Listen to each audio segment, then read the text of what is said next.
Welcome to Texas.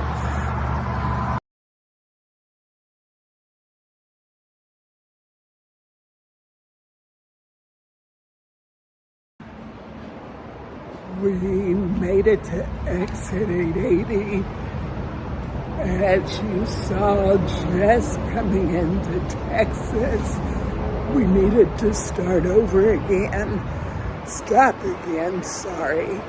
We're at the Texas Welcome Center, just outside of Vinton, Louisiana. Take a rest here until we get our problems solved. Then you'll see us hit the road. And we're going to try to take a ferry to go to Galveston that will help us to avoid Houston. That is something that we also got to know from the people that we met in Road Bridge at the Margaritaville. So we're going to see what that is like, and apparently it is free of charge. Even better. Good morning. So I'm sitting here in the Love's parking lot.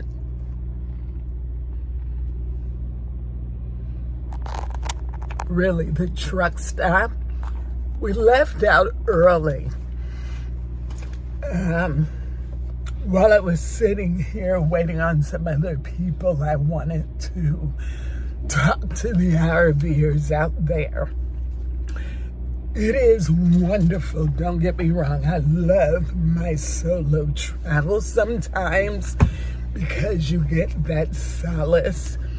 You can do kind of whatever you want to do when you want to do it. I also love traveling with my RV community. Let me tell you why. You've seen some of my videos where we're in the caravan, or there's one or two others with you. Let me tell you the blessing in that, besides the community of laughing, having fun, good times, is times like right now when there's an issue with your RV. We're not leaving anybody behind. We're going to help you make sure you get back on the road. This particular case, there was a tow vehicle that the tire was smoking. We've had other ones where the whole tow bar came off. Other people that have had a blowout in your tire. There is something comforting about not being by yourself on the road during those times as well. Now, I am not the person that's going to be able to fix that tire, but I can be the one that makes sure you get something to eat, while the people that do have the expertise for the car get that. So we all play a part. If we need to stay overnight, there may be somebody else Googling on the phone trying to find where we're going to stay. So that community, the community is awesome.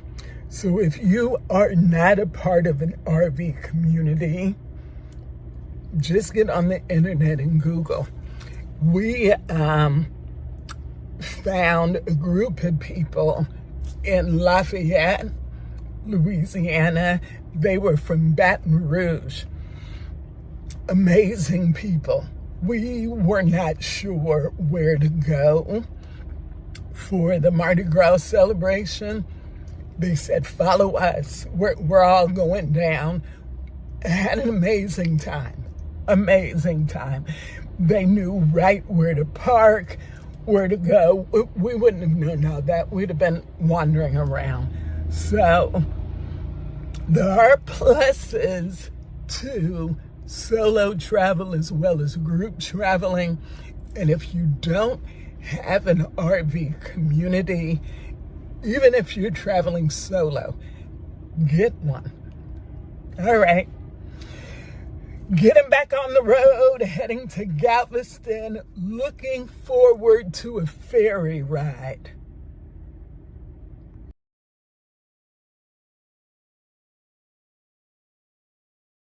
So I found my microphone. We made it to a car shop, Monica Brothers, where we are going to try to get this tow vehicle taken care of. Let's see if I can get you to see the front of the location. Monica Brothers.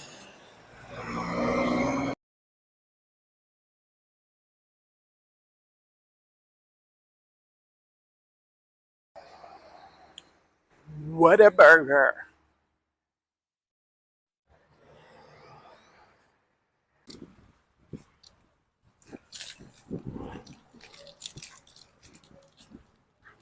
I am not really hungry, but we'll try a small hamburger. Right, what do I want here?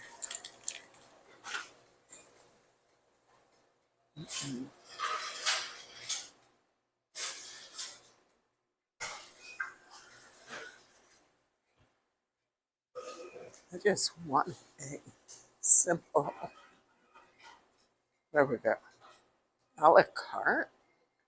$5, this better be a good hamburger.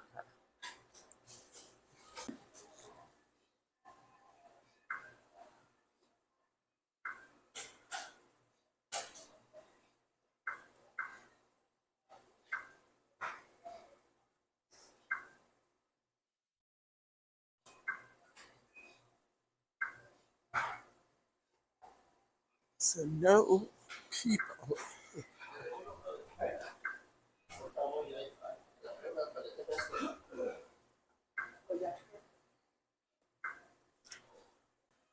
So I had to get my table tent and wait for the burger. So I got a hamburger and 2 apple pies. I'm gonna cut it in half. Can't do it with one hand.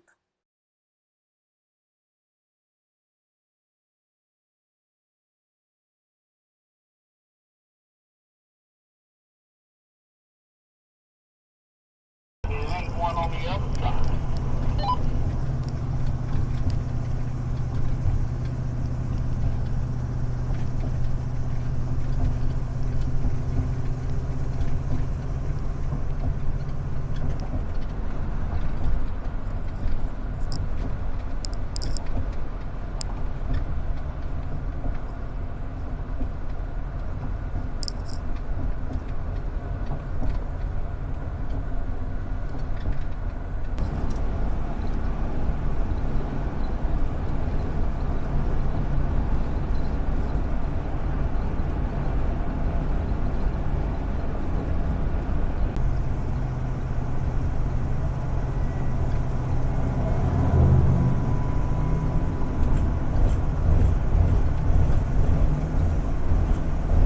Made it to the ferry.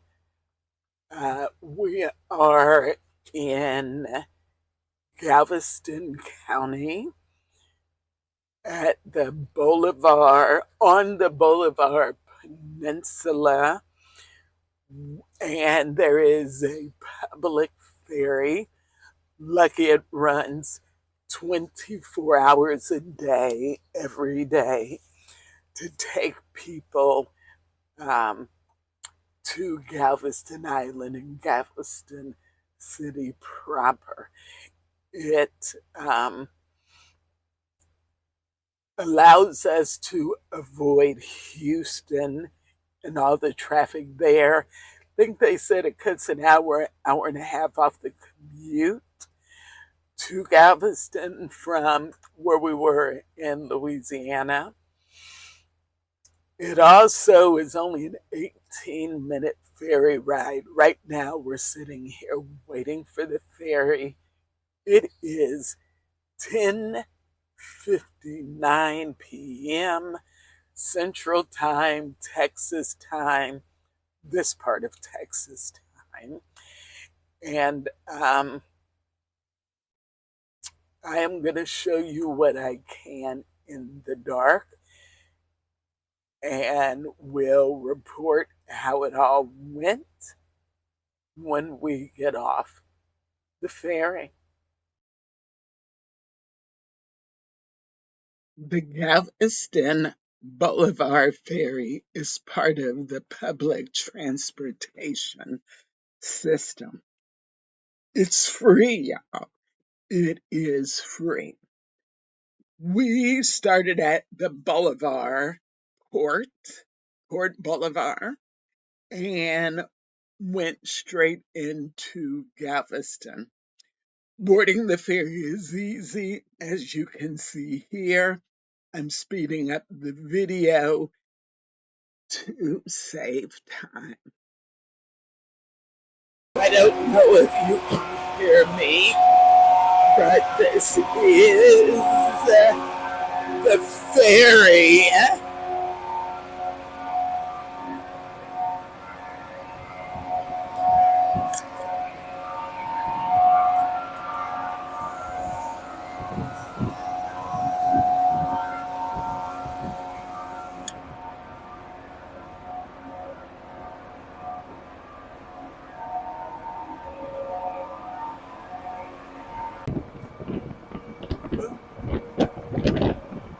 The wind is blowing.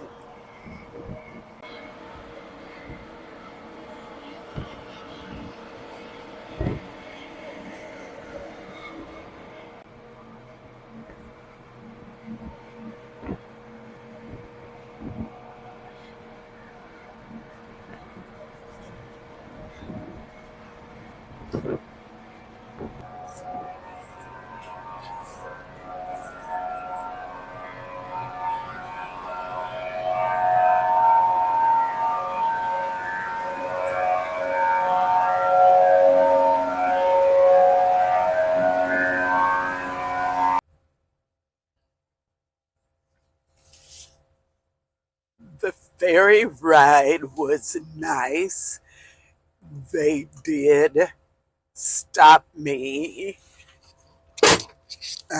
If you have propane, your propane must be cut off before you enter. So I had to go on the outside of the coach and turn off the propane. That was no big deal. I am looking forward to Galveston. Welcome to Galveston City, Texas.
Mardi Gras is over.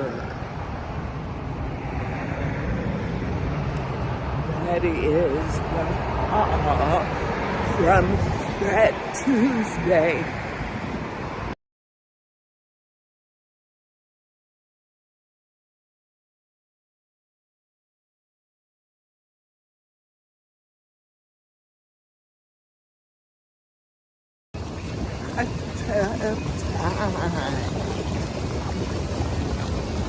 Ooh.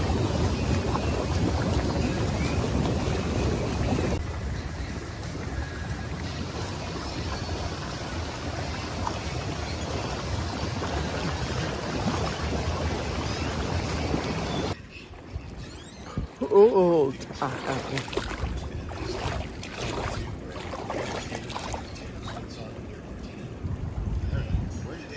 Lazy river time.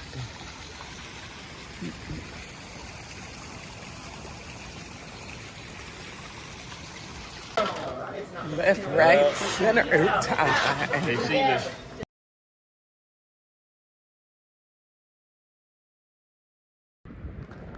You can actually see Galveston Bay from the RV park. We didn't know about these sites where you can get a little balcony and a grill and really sit out and watch Galveston Bay.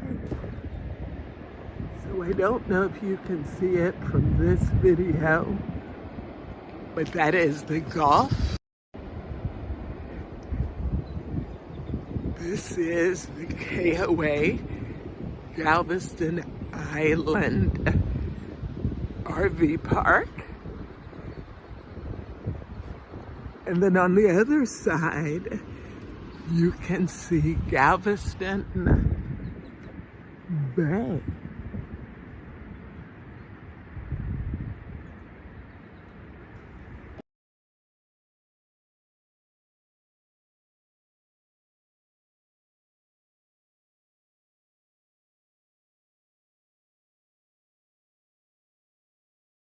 Flocked to Galveston.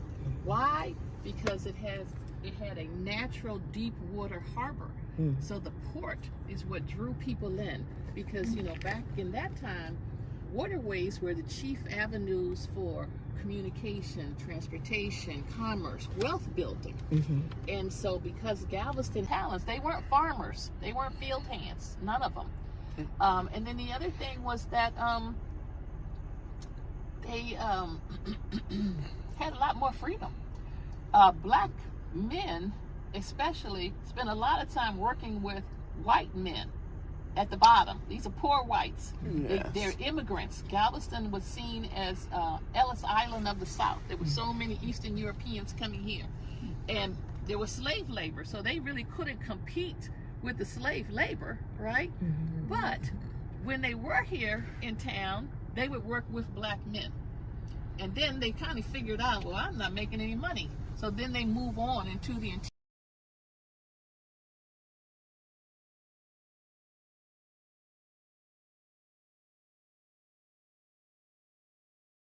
Yeah. Right. Jack Johnson marries 3 white women in his lifetime, one after another. So this is really unheard of in this era, that they say he's transporting women across state lines for immoral purposes in violation of the Mann Act. There was no Mann Act before Jack Johnson. They invented it for Jack Johnson. Really? Yeah, so that they could get him on something. So it wasn't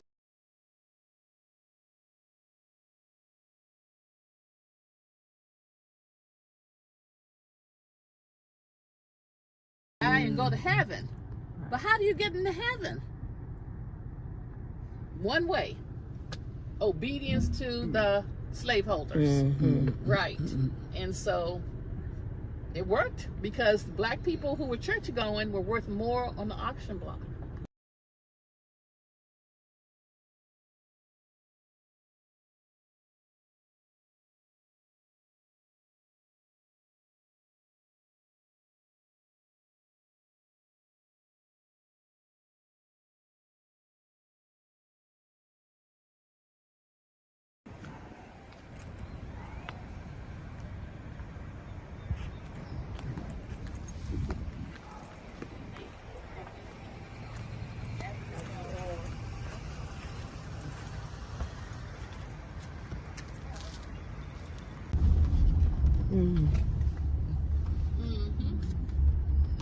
So that white part went up in 1905. That was the rebuilt, right? 1905. And then they quickly outgrew it. And so they began to fundraise to build the beautiful brick structure that we see here with the lovely stained glass, which went up in 1916. So that building is over 100 years old. But it doesn't look like it, does it? No.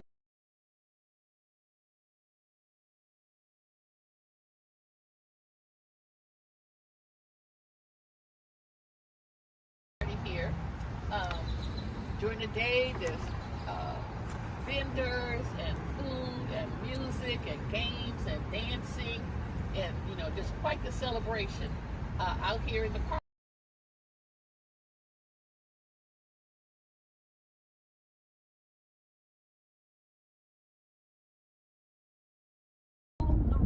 Rolling strong, singing the song of freedom. Freedom!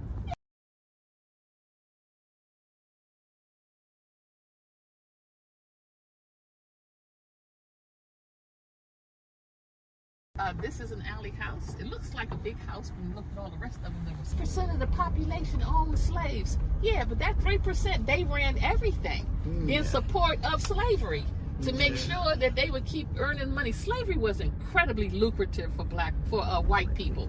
Incredibly lucrative. Even in this system where they hired people out, like for instance, the ladies who were doing the breastfeeding, the wet nurses, they would make about $600 a month in today's money for a slaveholder. So if you had three, taking you over to the Neocultural Center. This is the only black art gallery on the island. Okay, and you called it Tropical Victoria.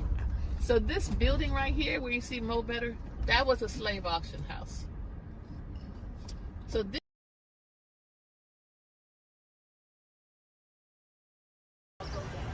Wow.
Galveston Island Historic Pleasure Pier.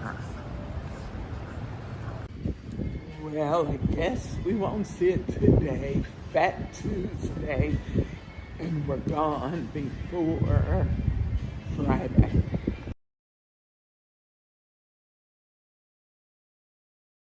With our people in it. It's really a mixture. A very nice mixture. Opera House. We shouldn't be celebrating them and dressing up